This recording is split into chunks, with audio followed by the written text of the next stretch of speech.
اسلام کی روشن تاریخ میں کچھ نام ایسے ہیں جو بہادری، وفاداری اور قربانی کی علامت بن گئے۔ انہی درخشاں ستاروں میں ایک عظیم نام حضرت زبیر بن عوام رضی اللہ عنہ کا ہے۔ آپ عشر مبشرہ میں شامل تھے، یعنی وہ خوش نصیب صحابہ جنہیں دنیا ہی میں جنت کی بشارت دی گئی۔ آپ رسول اللہ کے قریبی رشتہ دار بھی تھے اور نہایت بہادر، غیرت مند اور سچے مجاہد تھے۔ قبول اسلام۔ حضرت زبر ابھی کم عمر تھے، تقریباً 12-16 سال کے، جب انہوں نے اسلام قبول کیا۔ اس وقت مکہ میں اسلام قبول کرنا آسان نہ تھا۔ کفار قریش مسلمانوں پر ظلم و ستم کے پہاڑ توڑ رہے تھے، مگر نوجوان زبر کے دل میں ایمان کی روشنی اتر چکی تھی۔ جب اب کے چچا کو معلوم ہوا کہ زبر مسلمان ہو گئے ہیں تو انہوں نے سخت مخالفت کی۔ روایت میں آتا ہے کہ انہوں نے حضرت زبر کو چٹائی میں لپیٹ کر دھواں دیا تاکہ وہ اسلام چھوڑ دیں، مگر وہ کم سن مجاہد زبان سے یہی کہتے رہے، میں کبھی کفر کی طرف واپس نہیں جاؤں گا۔ یہ تھا وہ ایمان جو آگ اور دھوئیں میں بھی نہ بجھا۔ رسول اللہ کے فدائی۔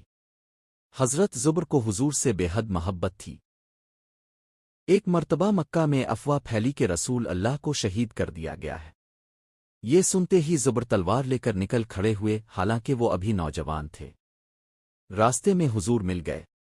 آپ نے پوچھا، اے زبیر، کہاں جا رہے ہو؟ انہوں نے عرض کیا، آ رسول اللہ، میں نے سنا ہے کہ آپ کو نقصان پہنچایا گیا ہے، اس لیے دشمنوں سے لڑنے نکلا ہوں۔ آپ نے ان کے جذبے کو سراہا اور دعا دی۔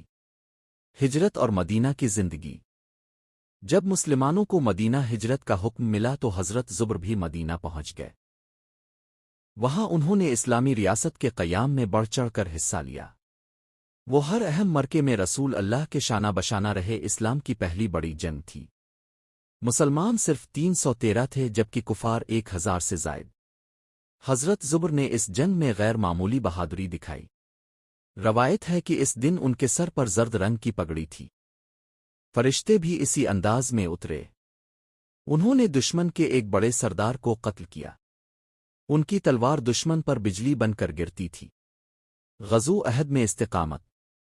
غزوہ عہد میں جب مسلمانوں کو وقتی آزمائش پیش آئی اور کچھ لوگ پیچھے ہٹ گئے، تب بھی حضرت زبر ثابت قدم رہے۔ وہ رسول اللہ کے گرد حفاظتی حصار بن کر کھڑے رہے۔ ان کے جسم پر کئی زخم آئے مگر قدم نہ ڈگمگائے۔ خندق اور دیگر مرکے۔ غزوہ خندق میں بھی حضرت زبر نے اہم کردار ادا کیا۔ حضور نے فرمایا، ہر نبی کا ایک حواری ہوتا ہے اور میرا حواری زبیر ہے۔